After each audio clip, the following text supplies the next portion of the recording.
What's up, everybody? Welcome back to Keith and Mike Watch Deep Space Nine. Today, we are going to discuss Season 1, Episode 15, If Wishes Were Horses. How's it going, Mike?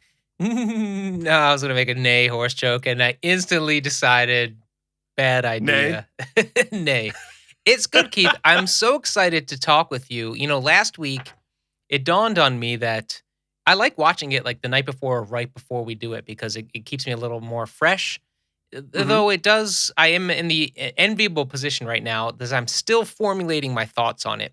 I can't tell whether it didn't give me enough information or if I just wasn't paying close enough attention or if I'm dumb. Those three possibilities all exist, and guess what? Don't need to be mutually exclusive. So I was going to say, I feel we could be 3 for 3 on that. I am here with my resident expert and good friend, and I think that we can probably puzzle it out together, Keith. I think that we can. I think we can puzzle what there is to be puzzled. But I'm excited to talk about this episode. When I first was prepping for Season 1, I looked down the list. I'm like, ooh, that one's going to be a fun one to talk about. So here we are. It's our moment.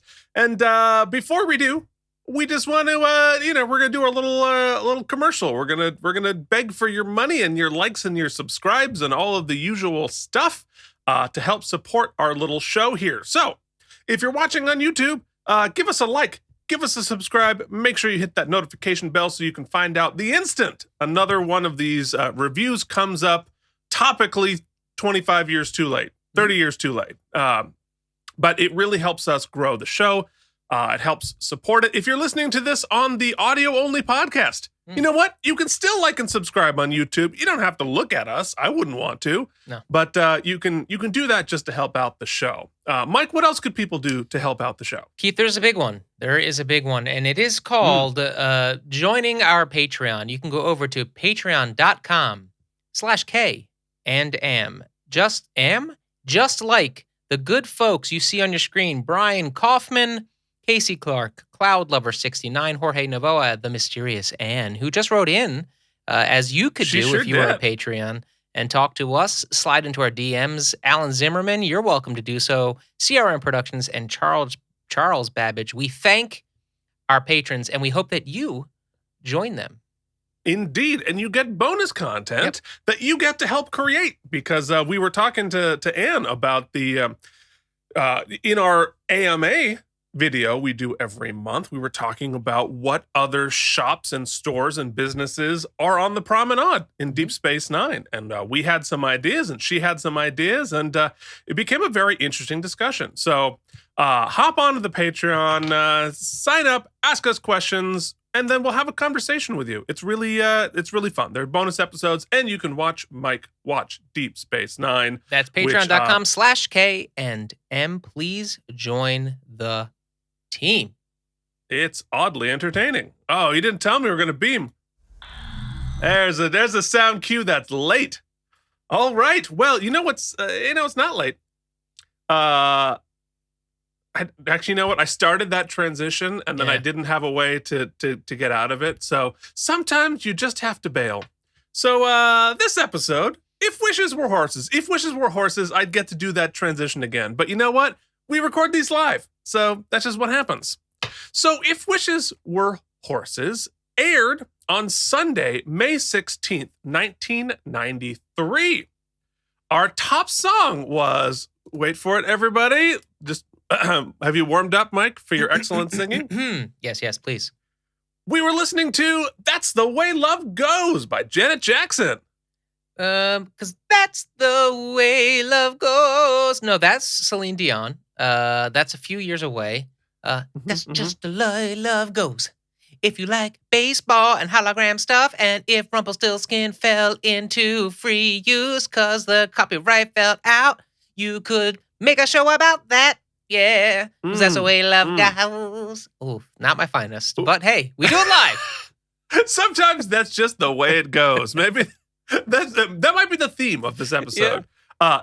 Thank you very much. The top movie, we were listening to that amazing hit Mike just sang on our way to go see Dave. I love Dave. Who doesn't love Dave? Oh, Kevin Kline. Who doesn't love that movie? In fact, it came in so under the radar and people loved it that it became the #1 movie in its second week of release. Because I would imagine word of mouth, really good. Kevin Kline. That's one of those movies, much like a lot of Star Trek episodes, when you are flipping through and you weren't planning on watching it, but then you come across it and you say, hey, you know what? I'm going to watch this. In fact, TBS used to run it basically nonstop, but then it sort of got bumped for the Shawshank Redemption. So, well, yeah, that's right. Well, it's because Dave, Turner purchased. They owned the movie Shawshank, so they could play it as many times as they wanted. Fair. Anyway, Dave, great movie. Sigourney Weaver. So good. All right. The New York Times headline was a dozen killings tied to Columbia in Queens. So possibly back in our old stomping grounds, things were not going well in Queens. The headlines are always such a downer after we did the movie, we did the song, and then the headlines make you sad. That's often the case, isn't it? So true. All right. Well, then let's just get into this episode specifically and talk about who directed it. This was directed by Robert Legato. This was his only Deep Space Nine episode. He also directed Menage a Troi and The Nth Degree for The Next Generation. Oh, yeah, Mike, you got to watch. Ooh. Perhaps after next week would be an appropriate time to watch Menage a Troi. Well, this week it gets a little... There's some saucy bits too, so maybe he's called in for the saucy episodes. Yeah, well, perhaps. The other interesting thing about Robert Legato, did you know that dude has 3 Oscars? Oh, really? He has 3 Oscars as a visual effects superstar. He did visual effects on Apollo 13 and Titanic, among many, many other things. Well, he's got a long and fluid career, Keith, unlike his brother, Bobby Staccato, whose career has been more choppy and interspersed. Just short. Yeah. That's a deep cut, deep music theory cut for those at home. But I'm here deep. for it. To be honest, not that deep. Well, I would go to Robert Rubato, but I am that does.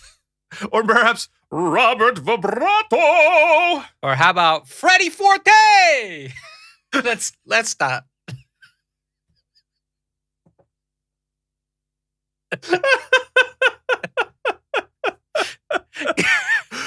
Oh my God, what a mess. Okay, well, let's exit the magic school bus and okay, and talk about who wrote this episode. Yes, this I'm curious about. This episode has a teleplay and story by Nell McCoo Crawford and William Crawford. And this is both of their only IMDb credits, period. And with assistance on the teleplay by producer Michael Piller. So interesting. In Star Trek, frequently the last show to take unsolicited scripts and pitches. So chances are they had this idea, they pitched it to the show, and they adapted the idea, and that's why they got the writing credit. But I don't know that for sure. So you know what else I don't know for sure? Whether or not we should be doing our next segment, but we're going to do it anyway. It's Trivial Trivia! Now, Keith, waste your time with Trivial Trivia. All right, I have some fun trivia today, starting with Colomini finally has some juice. Yep. Because he saved us from having a leprechaun instead of Rumpelstiltskin. Oh, okay. Because on The Next Generation, there's this horrible episode called Up the Long Ladder with a whole bunch of terrible Irish stereotypes, and he didn't have the juice to bail on that, but he did now and was able to say, hey, you know what? Maybe not so much with the horrible Irish stereotypes. And I think we're better off for it. I think so. I think that if we're probably referring to the Rumpelstiltskin character, yeah. Mm-hmm. I thought that was a pretty good performance by that actor. It didn't seem too offensive. I mean, other than like the costuming and the like. Well, but it's Rumpelstiltskin, yeah, right? The tropiness is the tropiness. Yeah. Like an ethnicity or a country or anything like that. It's a fictional character, so it's far less offensive. All right. The next piece of trivia is, Mike, you don't know how important this is I don't. yet, but this is the origin story of Cisco's baseball. Cisco's baseball is one of the iconic pieces of Deep Space Nine. It's an iconic prop. It's going to show up more. It's going to be part of the Deep Space Nine story. And if you want to know how he got it, this episode is the answer. Yeah, I like that we leaned into baseball because we've talked about it quite a bit, and then we get a little more context this week. Yeah, we sure do. In fact, this answers some of the questions we had last time Buck Buckeye was brought up. So, I've been wondering, my big question has always been, in the Star Trek universe, how tight were the baseball uniforms? And we find out this week. They're real tight. Real tight. And, it got more of a Babe Ruth stature. Mm-hmm. Athleticism not as important as it was, in the very short period between 1990 and 2020. We don't know that he wasn't athletic. We just know that he's shaped like meat. That's all. Yeah, and you are quite athletic, so. I see, right? I'm an athlete for a huskier fellow. All right, so the emu was not good at taking direction. There's many emu shots in this episode. So its trainer was there dressed as a Bajoran monk. Oh. Which is... Yeah, smart, right? Yeah. You have to integrate the trainer in. Mm-hmm. And the last piece of trivial trivia, which is... So you're saying he was moody. He was like an emo emu? Is that what you're saying? No, buddy. Mm. So this last one, I think might be maybe on patreon.com/KNM. We're due a bonus episode. Yeah. And this might be hard to do all at once. Maybe we can do it in pieces. But Max Grodenchik, who plays Rom, would later play Rumpelstiltskin in the 1995 horror film Rumpelstiltskin. Ooh. Yeah. More like Rumple kills Stan. Would you like to pay for these puns? Puns? Puns is probably being quite liberal. Oh, wow. You could do so patreon.com/KNM. I'm not kidding. Yeah. That people are going to throw their computers in the lake. So our guest stars this week include Keone Young as Buck Buckeye, who also plays Hoshi's father on Enterprise. And I was shocked to discover he also is the Mr. I forgot who on Deadwood. Much later. His IMDb must be huge because you recognize him from a lot of things. He's done a ton. But I was so excited to find out that he was Mr. Wu on Deadwood. Crazy. Michael J. Anderson plays Rumpelstiltskin, and Hannah Hatay plays Molly O'Brien. So I think it is now time to talk about the episode. What do you say, Mike? I think it's only right that we do that, Keith. But before we do, of course... You're going to sing about it.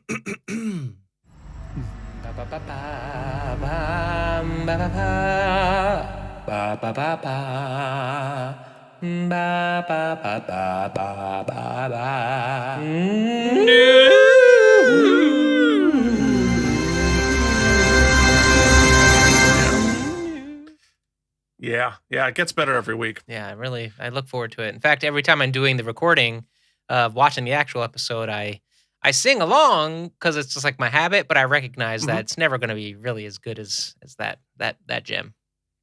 Well, it's really best isolated and out of context. As is most of everything we create. That is 100% true. All right, so if wishes were horses, here in the teaser, Quark and Odo spar on a quiet day in the bar. Quark has no time for fantasies. Odo has no time for fantasies. Quark offers to make him a shapeshifter hologram to intermingle with, which, I don't know, sounds fun to me, but Odo's like, nah. But so obviously we're laying some groundwork. Maybe that there's a theme going on here in this episode. Yeah, We've joked about it before that like in the teaser they lay out every puzzle piece. They leave nothing. Even here, like, do we need to know that he created Jake a baseball thing? Like, we don't. You could just kind of like loosely tease wishes and holodeck themes, but no, we got to put it all out there. Yeah, well, I think part of it is at this point, they didn't assume that the audience had seen the previous episodes. Mhm. You know, the first couple seasons of Deep Space Nine are very episodic as opposed to serialized. It becomes super serialized, and they're like, if you haven't seen it, screw you. But Maybe I'm wrong. Like maybe this is the end of the teaser, and we don't have to show the other 2 plot lines. no, I think you're wrong because Jake walks by with a baseball bat on his way to play in the holosuite. Apparently, Quark knows a lot about baseball. We learned that Odo has no sense of smell. Oh, That's yeah, an interesting. Yep. Mm-hmm. Which is an odd, I mean, it makes sense because he has no nose or nasal passages or anything like that. But it is, I think, as an investigator and as somebody sort of in this world, not having a sense of smell would affect things. Well, also you can extrapolate from that regardless of the physical form he takes, he doesn't necessarily take on all of those characteristics of that being, right? Well, that's a really good question because it's certainly implied later that he does. Oh, But well, he doesn't, but this form doesn't have like bodily functions and can't smell and taste, doesn't eat. Yeah, that is an interesting little inconsistency there because we find out later that he's capable of like literally becoming physiologically these other things. And obviously he struggles to create his human form. I don't know. Weird. The only thing we can say for certain is that he's never going to write into Mike and Keith at patreon.com/KNM and say, this stinks. He might. So Quark has a plan to build a family entertainment center with his holosuites. So basically a mini Disney next to his sex rooms. Which, I don't know, why wouldn't you? As long as they keep it as clean as Disney, then that's cool. Yeah, well, fair enough. Meanwhile, Bashir has not stopped obsessing about Dax. He keeps hitting on her and she keeps shutting him down. But apparently, Bashir is getting it on with a lot of other folks.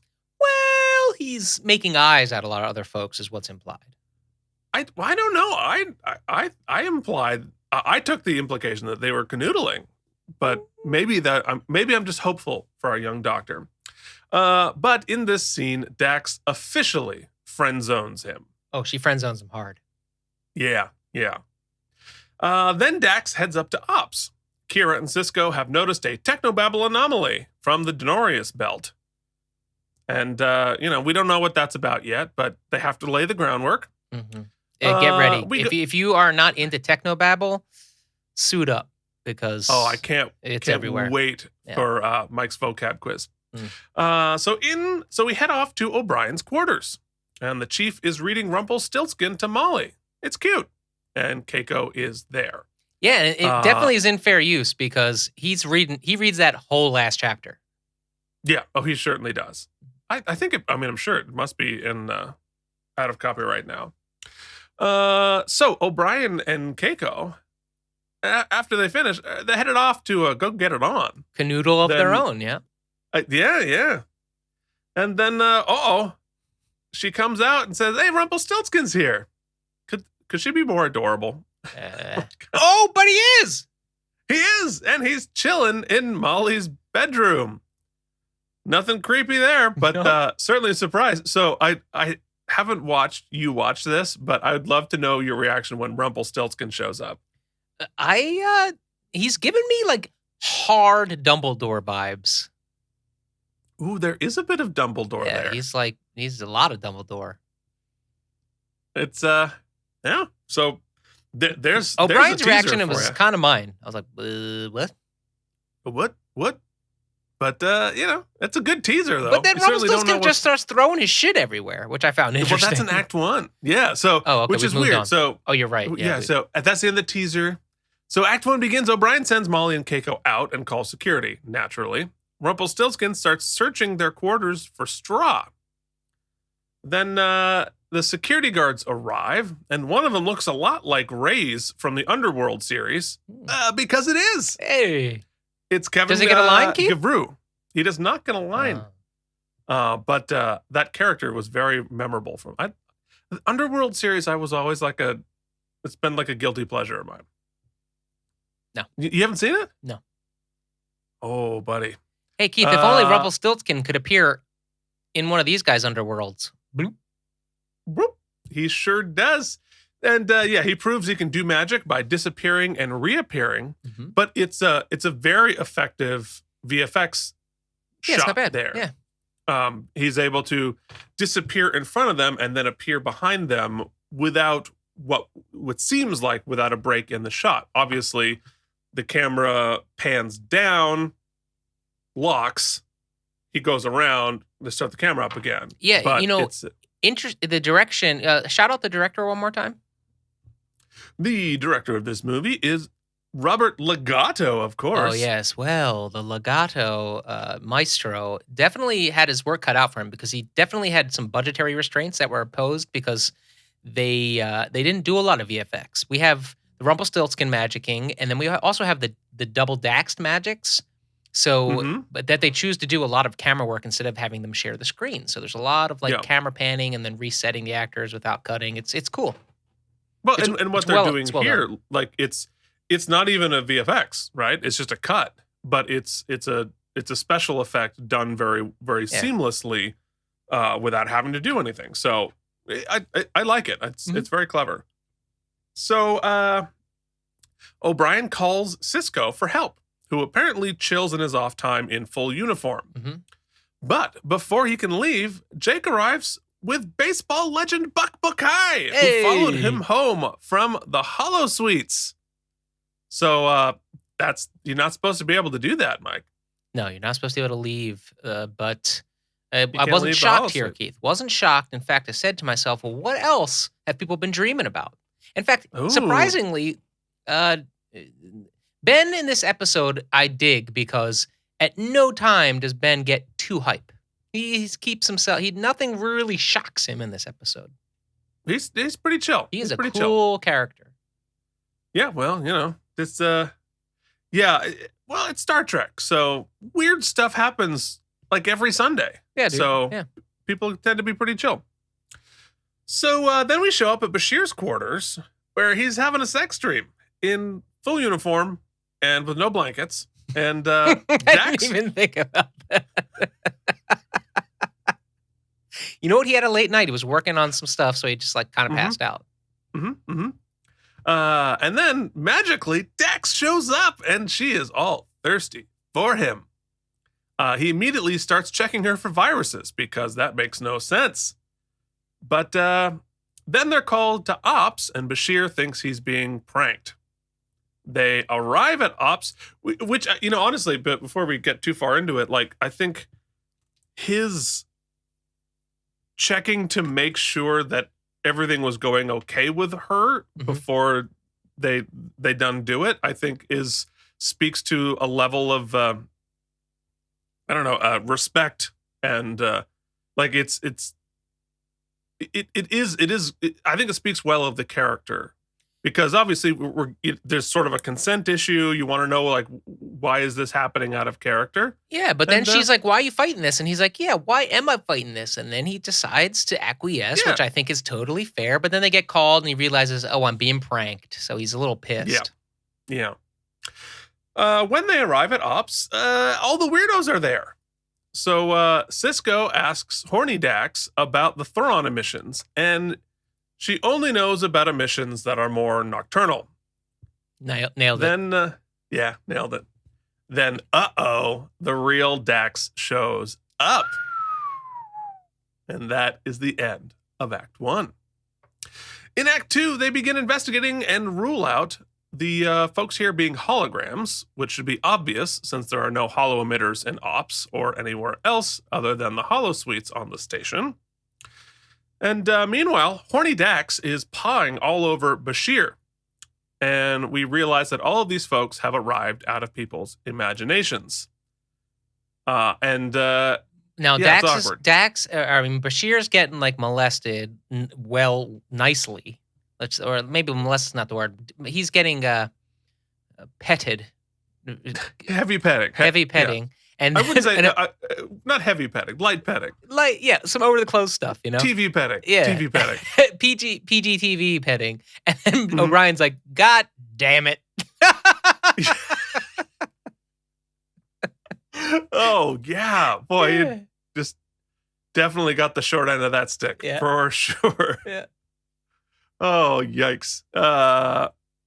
Real Dax ain't got no time for this nonsense. No, Real Dax is like, screw that. When Bashir brushes off Horny Dax, she disappears abruptly, which is interesting. Then Odo calls, and look out, it is snowing on the promenade. So we find out that across the entire station, when folks imagine things, they become real.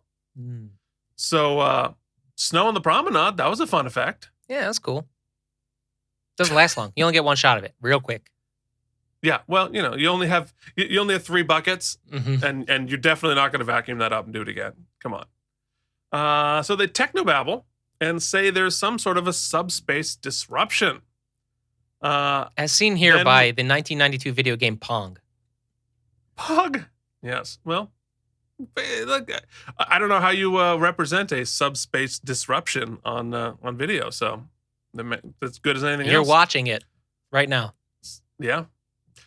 So then we get a fun scene of Odo dancing with an emu. So, oh yes, and so O'Brien. They discuss, yeah.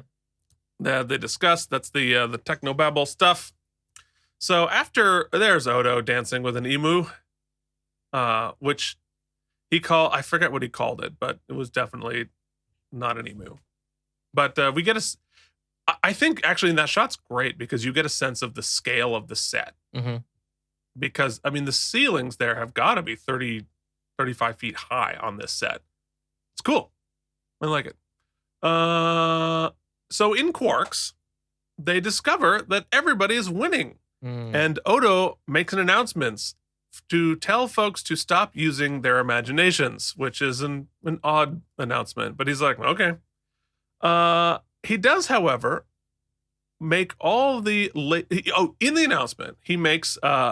the announcement to ladies, gentlemen, and all androgynous creatures, which is an interesting nod, but probably not what they meant, because androgynous pertains to appearance, as opposed to someone's gender or sex. So I think what they probably should have used is non-binary or asexual, as opposed to androgynous. Well, they are definitely, in my view, and I just watched it a few minutes ago. Right before he says that, there is a subtle cross by our boy, the dude who doesn't talk ever. Morn walks by, and Odo follows his gaze and then makes that addendum to his comment. So I imagined it was like a joke, a Morn joke. It's possible, although I think. Because we've seen flavors of this already, layered into the episodes, that they are trying to speak to sex and gender not being quite so binary. But I think they just used the wrong word.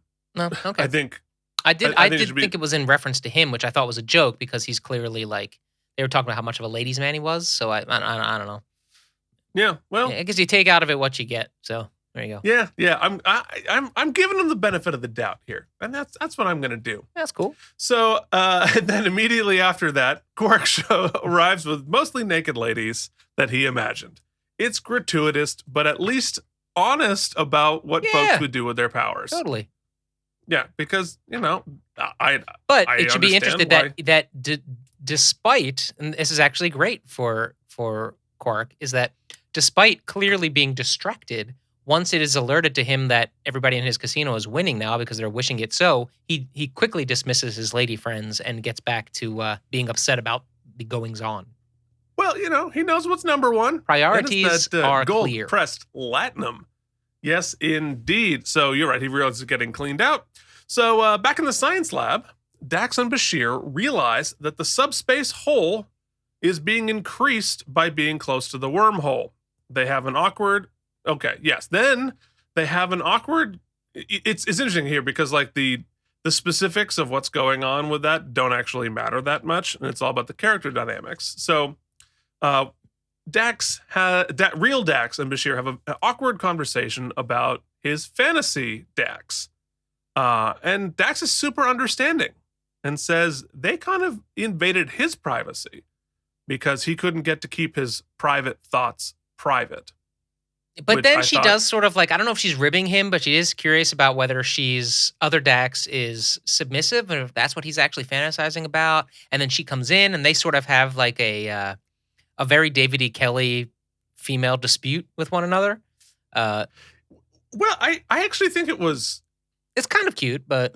Well, I thought it was better than that because it's a commentary on what the type of woman that men fantasize about, and like clearly Bashir does want a submissive dum-dum who just wants to get it on, and I understand why Dax would be like, yeah, okay, look, and she even says like I used to be a young man too, so like it's not like I don't get it, but like yeah, but okay, so I'm gonna put a pin in this so we can continue the conversation later, because at this point in the episode, I still think that these are the holograms who have somehow manifested, right? So this conversation where hologram Dax refers to other Dax, real Dax, as a dead fish or a fish with something spicy, something spicy like, fish, cold fish, some something equivalent like that. Of a dead, yeah. And then in a scene coming up where baseball. Where Mike thinks is hologram baseball discusses, well, we'll get to it when we get to it. But remind me to converse about if the conflation of some of these comments in this scene and then the next baseball player and Ben scene, the color of if this ends up being, let's say, not holograms, if these end up being sentient beings per se, what I start to get confused on the machinations of how they know some of this stuff? Well, for sure. So I'm just putting a pin in it. Putting a pin in it. I think that is the biggest question, the biggest wormhole in the plot we'll talk about later. Yep. But I think given the context that we just accept that they can read the minds of the person that they're manifesting the fantasy of. That troubles me because we're only like not even through the first season here, and we've had quite a bit of like omnipotent type other species. People who just like read everybody's mind and know everything. That's Star Trek. I realized I went back and watched some of the original series lately, and like every third episode was that. This is like way less of that than there used to be back in the day. But anyway, so yes. Horny Dax is not helping things. And then well summarized. They discover that in another place where this type of subspace rupture happened, the entire system was destroyed. So now we have a ticking clock and pretty significant doom happening, because if you realize, like, to take out an entire system, that's an entire solar system that gets wiped out by this subspace rupture. So that's not good. But we begin Act 3. They send a probe into subspace, and O'Brien chats with Rumpelstiltskin, who keeps offering to help. Rumpel starts to play relatively threatening mind games with O'Brien. I don't know that I've ever heard anyone just like nickname him Rumple, but that's awesome. Well, look, I have to type these notes as quickly as I can, so everybody gets a nickname. Yeah, Rump. So O'Brien's like, I'm trying to like work. If you could stop rumpling. Could you stop like threatening to steal my child? That would be ideal. So the probe starts showing scary data. The rupture is sucking in everything from the surrounding space. So that's not good. As you can clearly is shown here. Yeah. Clearly shown there. So we go to the promenade, and Buck Bakai invites Cisco to play some baseball. He begins to question, hey, what happens to me if I don't wink back out of existence? Which is kind of interesting, right? If you take it at face value, like what does happen to a baseball star from 300 years ago who gets winked into existence? But we get more backstory about the demise of baseball, that it shut down during Bokai's career because people didn't have time. That's what that said. And that he won the World Series in front of 300 fans. So we were guessing, and I think some in some of the comments, people were also talking about what caused baseball to shut down. And we were wondering, like, was it World War III? Was it something like that? But it's just people didn't have the time. And I don't know. It's like it's oddly sad. Very sad. But to imagine this happening. Unfortunately, I couldn't really focus on that, Keith, because all I could think about, because once again, anybody who joins Patreon and watches along with me at patreon.com/KNM would know that I was still under the impression that these were the holograms that somehow had been made sentient. And so where my mind was blown here, and what I was really trying to puzzle through, because it's actually kind of interesting, in the dialogue, he says there were only 300 people. Buck says there was only 300 people at the World Series. And then Ben says, in my version, so I guess in his program, there's 301. So he puts himself there to watch and cheer. Right. And Buck says, I know, I heard you. So then I'm like, wait, the holograms? Because clearly before he says that he has all the memories of Buck. And I was like, that makes sense that the program would have all of the pre-memories of the people. But why would he have, how would he have heard Ben? Because he doesn't exist in the present of the hologram. He exists in the. I was like trying to figure out, really piece it all together.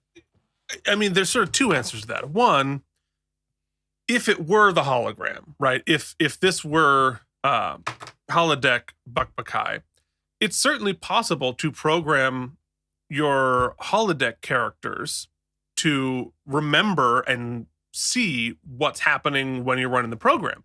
Because, we know for sure that like Buck has the holographic Buck has a relationship with Jake, and they've been working together and that kind of stuff. And so when after you go out and play baseball, you save as, so the character remembers having done that with you. And in the case of, as it turns out, they're these aliens, it would make perfect sense that he's reading. This is all coming out of Cisco's mind, so he would know that Cisco went and watched. So hologram Buck has a relationship with Jake where they're playing baseball, and yet is unaware that he is not a real person. You'd think he would. Well, I guess all of that is moot. What I'm getting at is all of that is moot because of the resolution of the episode. Right. Well, and the holograms can. It all comes down to how you program them, right? You can program them to think that they're real people, and that's the sort of the immersive world. But you can totally program a self-aware hologram. That like, hey, I know I'm a hologram. This is my deal. And we're flirting. We're flirting with disaster. Then they're making them way too smart, Keith. The AI's Turing test, baby. Yeah. Well, buckle up, buddy. Buckle up, because we might get into some of that. So, anyway, I wrote down Keone Young is a great actor. He's great. Yes. Like he did such a good job with this. In such a stupid uniform. In a really stupid uniform. But then we see the fictional characters having a secret meeting. They don't understand why folks choose these fantasies, but they're going to keep investigating our heroes. So this is where we find out they're not who they say they are. And appear to be this way. I'd have to go back and rewatch it, but at least upon first viewing, they appear to be antagonistic. Yeah. It is definitely framed that way. The dialogue is framed. It's definitely ambiguous now thinking back, but you make the assumption, you make the narrative leap that they must be bad guys. Which mostly because of the previous scene with O'Brien and Rumpel. Well, yeah, Rumpel's clearly antagonistic, but I think that very idea ties into the theme of the episode about Our which worst speaking to fears, the nature of humanity, about how our imaginations so frequently are disastrous or scary or ominous in some fashion, especially collectively. So I think a cool sort of, what is this episode about, right? And I think that's kind of interesting. So in Act 4, our heroes discuss what happened last time there was a rupture like this, a subspace rupture, in a casual conference room lounge that I don't think we've ever seen before. It's if you go back to the one with the three of them, you can see they even have a toy ship that you can see a little bit there, and they've got just regular old office chairs. I think I office have chairs like the sitting wide shot here somewhat. Yes, I do. Hold on, it's after Dax here. coming up. Oh yeah. And we realize when it pulls back, this is actually Cisco's office, but we haven't seen it used as a conference room before. What I love here is this is just like 90s television, folks, 4:3 aspect ratio. When you want to get everybody in the shot, you got to pull way back. You got to pull way back and like stack people in, because if you look at what O'Brien and Bashir, they're like, okay, everybody sit in triangles and lean back so we can get you in the shot. That just composing that shot probably took like you a can half count an hour the pixels. You can literally Also count in the the pixels. in the future, like clearly no budget. I know I'm good, but like I feel like we'd have invented like hover chairs by now, right? Like the wheelie office chair feels like we would have done better by now. That does feel anachronistic, but I mean, yes, from a production standpoint, obviously, like that's a nightmare. From a but in canon, right, feels like an awful waste of energy. Yeah, you're right. And we know that energy is still finite at that point. Yeah, we'd have to like the- blow up a moon to get those chairs. like it would literally be reinventing the wheelie chair, and the wheelie chair is pretty good. I think we got it right. Yeah.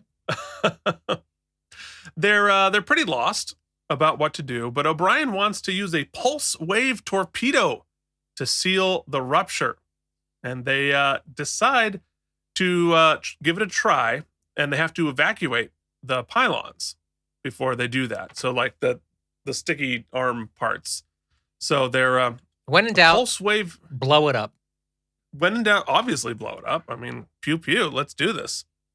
So on the promenade, Odo pushes his way through more emus, and including the Lesepian captain from last episode, who doesn't have a speaking role this time. It's interesting. But Some would it's say also, that in this episode, Keith, Odo is not amused. well, he's not emoting his feelings. No, I didn't. I think people very would bad like at to this. We're very bad at mute this. us right now. Yeah. Yeah, so it's chaos. Then we catch up with Kira doing the evacuation, and she imagines a giant explosion and a man on fire. Who's and it's not at actually- all in a giant flame suit. Not at all in a giant flame suit, but it's an impressive practical burn. Yeah. I really thought it had some sort of plot implication, but I guess it does. It does. It's her imagination, Mike. Oh, there she is. Yeah, it's not bad effects for the time. No. Especially with that budget. Luckily, she snaps out of it quickly. So, but we're seeing that your imaginations can be sort of dangerous, but then it disappears. I don't know why. It's an odd thing because it's obviously cool and visual, but how does she know? How does she stop it? Well, it's Because not we just don't really that, see right? her Like, it's just my imagination. Imagine something else. Just my that would tell us how she's stopped it. So Quark flags Odo down in the promenade looking for his trollops, and they realize that Odo hasn't imagined anything yet. That's weird. Yeah. But then you got to show us the trollops, Mike. Oh, yeah. There they are. So then Odo goes back to his office, and he realizes he imagined Quark into the brig. That's Cute kinda little funny. gag. Yeah. Yeah, there it is. Quark's Cute. pissed. He's pissed, but he knows exactly what's going on. Like, Quark is very quick on the draw here. Yeah, he knows. He deserves it. So in Cisco's quarters, Jake is doing homework when Buck Bakai comes in to try and get Jake to play with him. Jake says that Cisco will kill him if he went. And Buck's like obsessed with it. That's his whole purpose in life is to play baseball, right? He's still wearing his outfit. Yeah, but he's like obsessed with his dad killing him. Well, because I think, because they're trying to understand imagination and that kind of stuff. I think he thinks it's literal. Yeah, or the absurdity of it. Like, you really believe that? He would actually kill you? Yeah, I guess you're right. Yeah. Yeah, because he's like, oh, wait, your father would literally kill you if this happened? Like, because he doesn't know anything about this species. He doesn't know what's going on. So he beams in fake Cisco to talk it out. Because he's really interested in getting to know more about their decision-making process. So, yeah, I mean, that certainly would be not inconceivable. Mm-hmm. So we head to Ops. Inconceivable. So in Ops, they see that the rift is expanding faster than expected. O'Brien is close to having his torpedoes ready, and they all stare at the subspace rift for a very long time as the... oh, no. It restarted. Oh, no. Oh, you took too many. No, it's... Oh, I don't think that's it. I think I hit the wrong button. Let me see if I can hold on. Streamline. I wasn't going to have to edit this week. We're doing so good.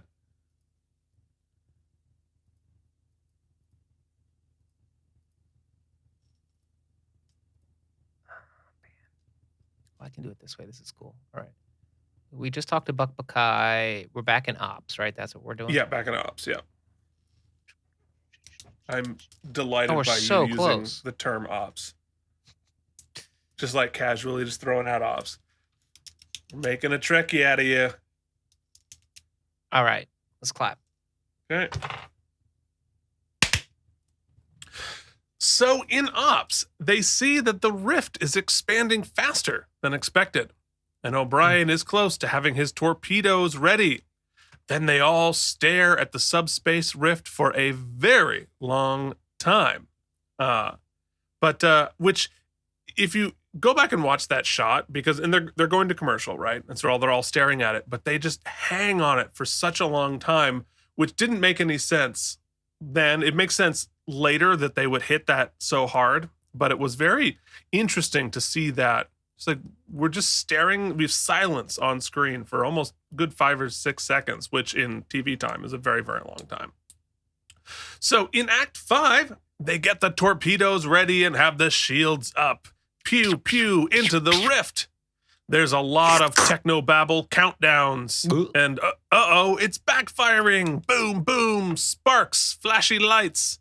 So lots of stuff goes Rumpel's just down. like cozy up there. Rumpel's like, I'm chill, whatever. Section 4 is heavily damaged. And we find out that, there's our booms. Horny Dax is injured. And Bakai and Bashir rush to help her. They have no idea what's going on. They're pretty screwed, and Rumpelstiltskin offers to help. He points out that he was created with magical powers. And of course, he offers to help them in trade for Molly. Before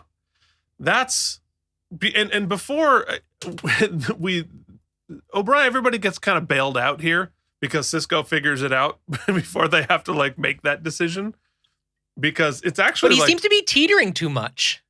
Well, I mean, it's like it's a bad one. And in this right? particular screenshot, he's almost into it. He's like, I could be convinced. It's like, Toddler's a lot of work.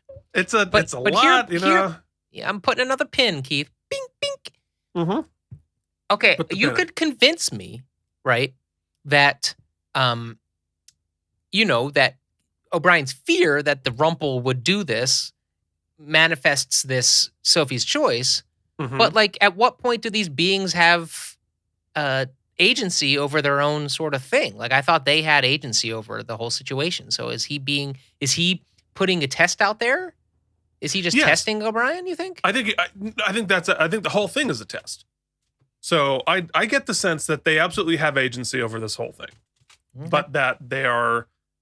It's a test. It is. They're just kicking the tires and to figure out how these people operate. So, thus setting up that choice. So I don't know. So where am I? Oh, and that's when Sisko figures it out. Dax imagined the subspace rupture. It's all imaginary. The whole thing, because she was reading about it and then imagined it, and then it kept escalating. They end the alert and drop the shields. And all the imaginary things wink out of existence. Now, of course, in this moment, they forget to tell the rest of the station to stop imagining things. As they probably should have, right? Because everybody... Yeah. But I guess the ones that have malfeasance on the mind have been winked out. Well, I think the ones with agency, the ones that are not manifestations, but actual beings that are... Yes, that's they're right. Because playing- Sexy Dax they're- is still there. Well, not Sexy. Right. And they're Well, Sexy Time Bashir Dax. sexy time Dax, yeah. But it sets up a final meeting between Sisko and Bakai. Wait, but let me insert something, because you mentioned Yeah. respect and stuff. What I do like about Sexy Time Dax is that she's not all sexy time with Bashir. It's not about the sex. She's like really she digs him. She's like dotes on him and stuff. And I think that that's what his fantasy is. It's not just a bone Dax. I think there are affections there, which I think is an important distinction. I think you're right. I think he is in love with her. And yes, that is true. I mean, it doesn't mean he can't canoodle. I mean, he wants to play hide the tricorder. Let's be honest. But yeah, I think it is more than that. So Sisko and Bakai go into the ready room, and Bakai explains that they're aliens trying to understand our heroes. This was all an experiment. And Sisko asks, why did they put the station in jeopardy? But of course, it was themselves who imagined the danger. They debate the value and uniqueness of human imagination. Then Bakai tosses Sisko the famous baseball and disappears. And that is If Wishes Were Horses. I think we can talk about that final scene in our episode wrap-up, which means, Mike, are you ready? It is time for... I'm ready. Your first question, we're going to go rapid fire today, is Subspace Rift. And now it's time. Hey Keith, that's Star Trek not in regular vocabulary space, but in quiz. subspace. There's like a rip in the time-space continuum, and we put this in as some bullshit's going on down there. I don't know how to adjudicate that, because some of that was wrong, but the concept was right. So it's halfway in between. Your next question. Here's some. I had to write all these down. Impulse sustainer. Well, you know what that is? That's in Quark's. That's in the holochamber, the holosuite. They put on an impulse container so that you don't have to do too much. Sustainer. You don't have to. It's an impulse sustainer to keep you at a single level, so they don't have to clean too much in between uses. I would think an impulse sustainer would be like a little blue pill. You know what I mean? Yeah. All right. Next, a pulse wave initiator. Pulse wave initiator. That's the little button that says "Do not push" unless you got a photon fire some anti-beams into a beam hole. Subspace oscillation. Ah, well, yeah. See, here's the thing. In subspace, there's a bunch of waves that can do good things or bad things. So sometimes when those waves are doing bad things, you got to shoot out the oscillator to make them wave a different wavelength so that the good things happen better than the bad things. Yeah, sure. And lastly, flux density readings. Yeah, for sure. So the flux density is the thickness of that impulse beam. And sometimes you need to, pump it up. Okay, well, we've all been fluxed. It is time to come along home to... AllamaEmmies, count to 4. AllamaEmmies.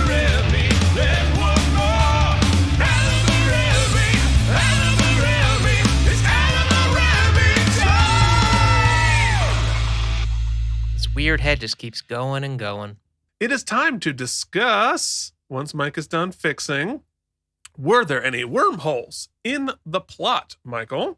We got away from the sci-fi here. Once again, I feel like the premise is really cool. I like the idea and everything, but like the hows and the whys, the why gets answered for me. Why they're investigating us, but like, is it because we came into their zone? Or because did they seek us out? I'm confused as to how they got there. They explained that. Okay. That they're from the Gamma Quadrant, and they saw a ship come through, and they're like, "Hey, who are those guys?" They followed them back through the wormhole. So that's how they ended up there. All right, I'll take it. Then the whole like, are they good or bad, or what are the whole sort of the okay. All right, so I guess I can buy a lot of that. I can buy a lot of the beings and what they're doing and why they're doing it. I guess because that's the interesting stuff. Like it's more the other science stuff. The like, what are we doing? Like, what are we doing to help ourselves? And like, because it feels a little Deus Machina that Ben just figures it out at the last second. We're shooting these photons off. Everything is in vain.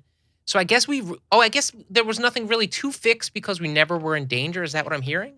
I mean, I think it's a little bit open-ended, but I do think based on what we learn about these aliens that they don't seem malicious. I don't think their intent was to blow everybody up. I think they were trying to investigate. So I don't think they would have let them like blow up their whole system. All right. I don't know. I talk to me about your wormholes. Yeah, I mean, I agree with you in terms of like, yes, we don't explain hardly really anything about these aliens or their powers, and like the distinction between the sort of cosplaying aliens and then like the sort of ephemeral powers that they have to make it snow and the emus and that sort of a thing. But because I've been debating this, right? I think it doesn't matter. Right. I think that's not what it's about. I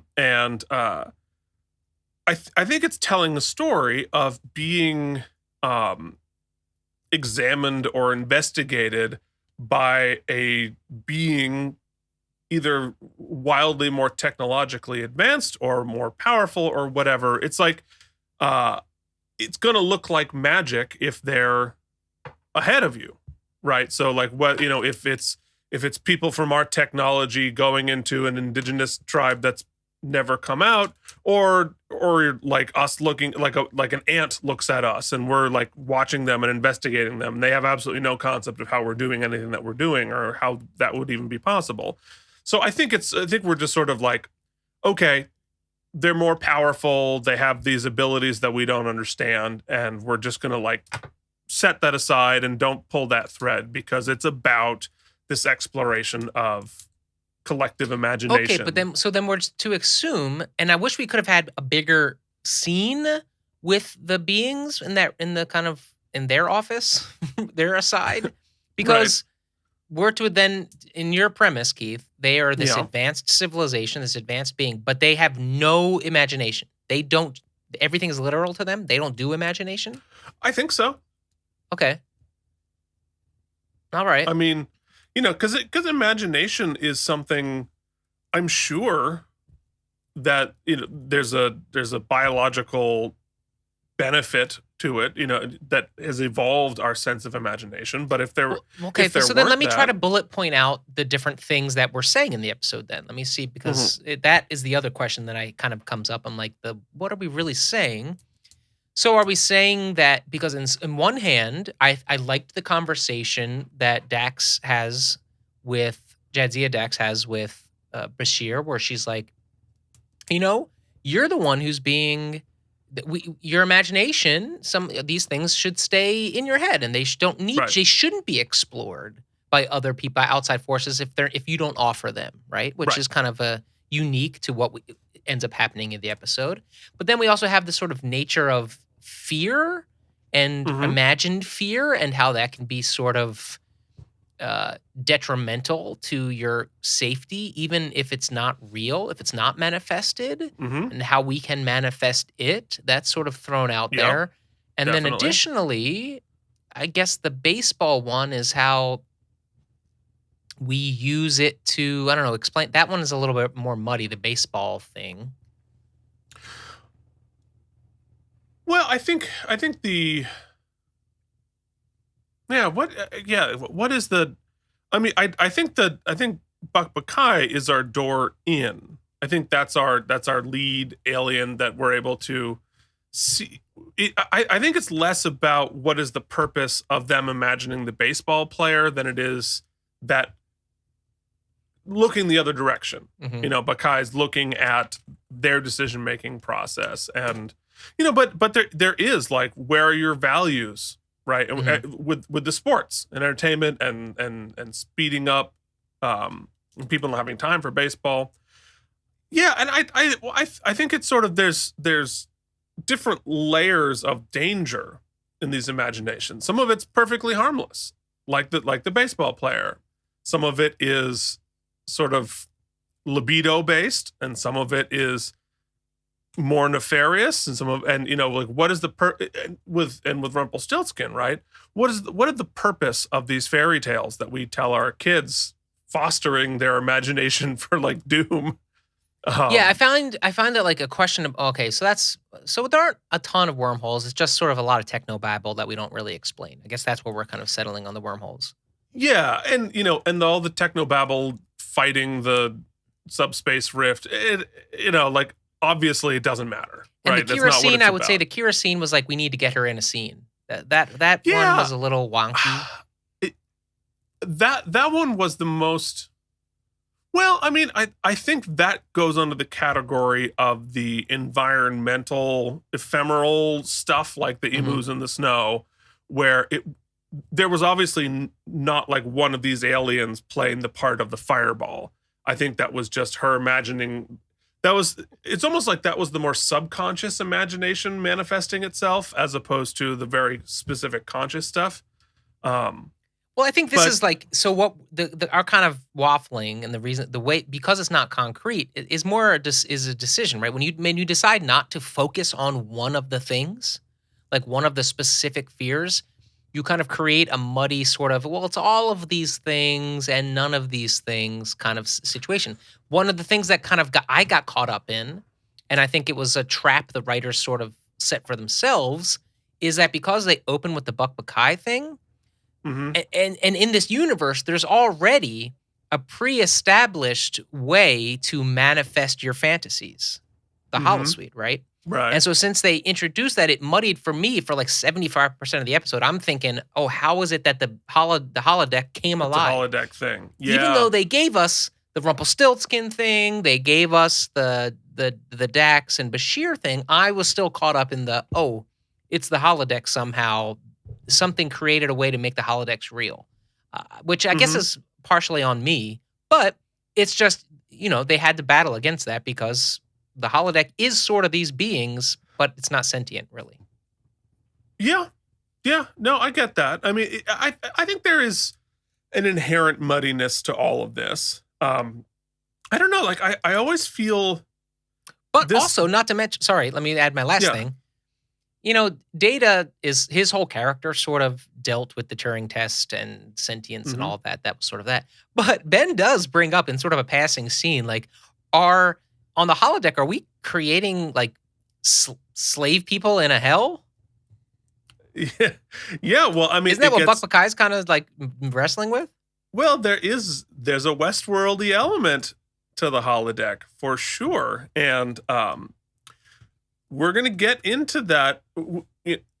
Some of it in the series, and Voyager gets really far into that debate. And it's very interesting. And yeah, it really does open up a can of worms there, but it's an interesting can of worms to get into. Yeah. So let's do our best moment, and then let's keep talking about it. Mike, what was your favorite moment in this episode?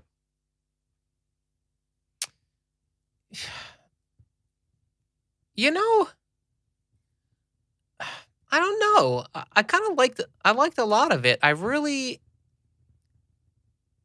liked a lot of I gotta say it. I really liked Rumpel.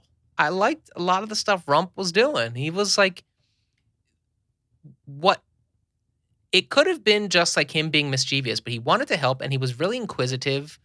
I just thought it was like a great performance that could have been such a sort of a joke. He could have played it much more comedically or jokey, but no, Michael he really, J. Anderson. He's a good actor. He really found the I want of the character. And like I would love to go back and rewatch it now, knowing the sort of who they were, because I have a suspicion he played that through line really well. I liked all the Rumpel stuff. Yeah, I'm gonna open and close with Rumpel. Yeah, and for me, and I know that you didn't. I don't think you were as on board, but I really liked the real Dax, Horny Dax interaction with Bashir there.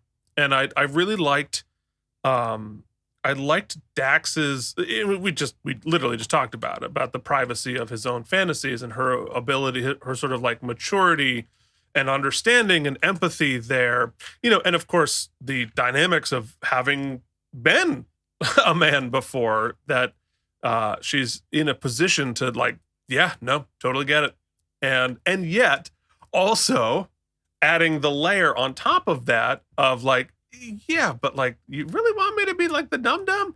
And I thought I thought that scene was really well written and really well performed. So that was my favorite moment. So now let's give out some self-sealing stem bolts. What do you say, Mike, now that we know what they are? Yes, let's do that. It's interesting because this is the flip of an episode. There was a couple that I had watched and I sort of was digging, and then we talked about it and I was like, yeah, you know what? That wasn't as good as I had kind of thought on first blush. This one's the opposite. I liked it when I first watched it mere hours ago, but it felt a little tropey, and I was sort of left a little cold at the end because I'm thinking there was no actual like journey. There was no like danger. There was no, and then when you find out that all the danger was sort of like never existed anyway, and that they were sort of, and Ben sort of sums it up great at the end where he's like, why don't you just ask the questions? Why did we have to go through this whole simulation of danger? And he doesn't really get a satisfying answer, I don't think, to that question. Rumpel should have just been like, or I'm sorry, Buck should have been like, well, TV, man. We had to fill 47 minutes. But you actually have highlighted some like, it's actually pretty deep and philosophical, and it's not about the only thing that the danger meant anyway was that we can manifest it where it doesn't exist, right? Yeah. In fact, it reminds me of this amazing TikTok I saw last night. Somebody sent me, and I'm sorry, my phone is the camera right now, so I can't look up the creator. So if anybody has seen this TikTok, it's not mine. Feel free to comment below with who created it, but it's this person who, it's this neuroscientist who was forwarding another person's video and being like, this is exactly correct. And the song went like this. It's just a person singing a little song, and it goes like this. Sorry if I'm not quoting it perfectly. Just because you think it doesn't mean that it's true. Your mind's a little bitch that likes to lie to you. And I was like, yeah, that was last night I saw that. And that's pretty much this episode, and pretty much explains the human condition, which is what I guess why these guys are so confused about us. And this episode asks a lot of questions and doesn't give a lot of answers. And that's okay sometimes. Sometimes it's about thinking about it and putting it in and manifesting it, if you will, into situations. And Bashir realizing, even though he had been friend-zoned, doesn't mean that, I don't know, it brought up a lot of questions that I might have to watch it again, is what I'm saying. So anyway, did I like it? Yes, I did like it. This feels like a solid. I don't know that it like blew me away. The techno babble did bother me. It does bother me. I'm gonna have to get used to it, aren't I, Keith? I'm gonna have to start to eat my vegetables. Yeah. Yeah. But I thought all the characters played well, and nobody played it as shtick. I felt like it was all pretty good. Even like Kiko seemed pretty afraid, and she was for her couple lines. Keiko, yes. Keiko, I'm sorry. I'm sorry. Look, she's lucky I got it even close. I forget I'm everybody's amazed. names. I'm amazed. Yeah. I'm going to give it 77.77 with a little bar above it. Self-sealing stem bolts. Yeah, I think that's reasonable. This is an episode. It's a little bit of a guilty pleasure of mine. Like this is I find this episode fun. I think that there's all of the silliness with the emu and the snow and the double Dax and Rumpelstiltskin. It's all sort of silly and fun and feels light, and there's a lot happening. There's a lot to look at, but there's also like you said, there's sort of hidden depth here, which I think it all could have been done a little bit better. But the concept that we're grappling with, and I think the bigger piece of this is the collective fears, the collective anxieties manifesting themselves, represented by the subspace rift, right? Because each of the, people imagine lots of different things, but individually, none of them were nearly as destructive or as terrifying as the collective imagination. And I think that really does speak to us, right? Because if you think about it, especially this day and age, right? One person is not that dangerous, well, guns aside, but 10,000 people behave, it's sort of mob mentality, crowd mentality. You see, our entire country is being basically torn apart by imagined anxieties, right? By things that aren't even true at all, but they represent people's fears. And that has such power and such destructive power. And we are right in the throes. We have our own subspace rift happening right now in this country. And it's happened over and over and over through time. So I think that there is, I don't even know if they meant all of that in this, but I do think that there is I was gonna push back a little bit, only that I love that oratorio you just gave. Quite adore it, but I don't know that feels a little like that was like a term paper you had to write about this episode and you like really went for it. Because I'm not sure all that was on screen, but like I feel you. Yes. I don't know if they thought about that quite so intentionally, but I think it is there though. Okay. Because this subspace rift that was it wasn't just one person's fear, right? So Dax thought about it the first time, then O'Brien added to it, and then so there's a lot of people adding the Kira final had a version, guy on fire. Yeah. Yeah, the final version of that like universe eating thing manifested from multiple characters' imaginations. It grew and built on top of itself. It layered, as opposed to Rumpelstiltskin, which was just O'Brien's. So I think that's sort of where I'm getting that idea of the collective anxiety, the collective imagination being more dangerous than the individuals.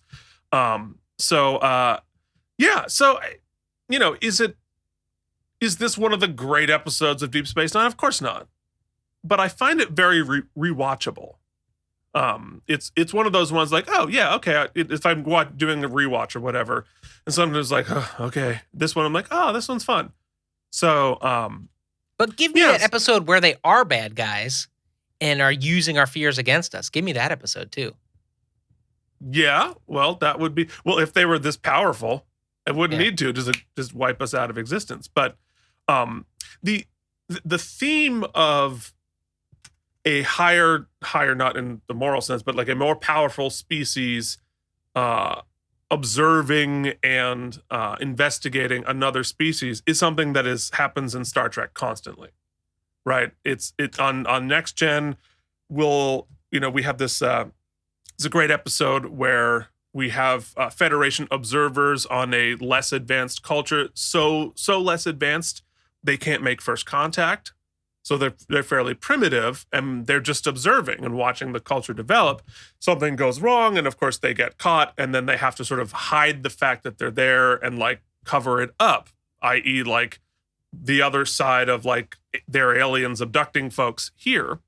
And then you have other episodes where like Picard gets abducted and thrown into an experiment. So this theme happens a lot in Star Trek, and have been on either side of it. Because, which makes sense, because in this giant universe, you're going to have all sorts of cultures and species and planets at different levels of development, with different levels of power, with different abilities. So this feels like, a very standard, somebody's investigating us kind of episode. Yeah. Anyway. I'm going to give it, okay, if I get progress, 84. I'm going to give it 81 self-sealing stem bolts. An enjoyable episode. I thought it was fun. Sure. Absolutely. All right. Well, next week, we are doing The Forsaken. So we'll see what happens there. But yeah, before you do, we'll see you back next week, but give us a like, give us a subscribe, join our Patreon at patreon.com/K&M. Thank you very much for watching or listening or however you are consuming the nonsense that we do. We really appreciate it. I mean, obviously we'd like to have folks support the show and we have 1 million people watching, whatever. The fact is we really enjoy doing it. So, thank you for sharing that with us. So we'll see you next week with The Forsaken. Till then, this has been Keith and Mike Watch Deep Space Nine. Thank you for watching K&M Entertainment. If you enjoyed our particular brand of nonsense, please like and subscribe. Or become one of our patrons at patreon.com/K&M.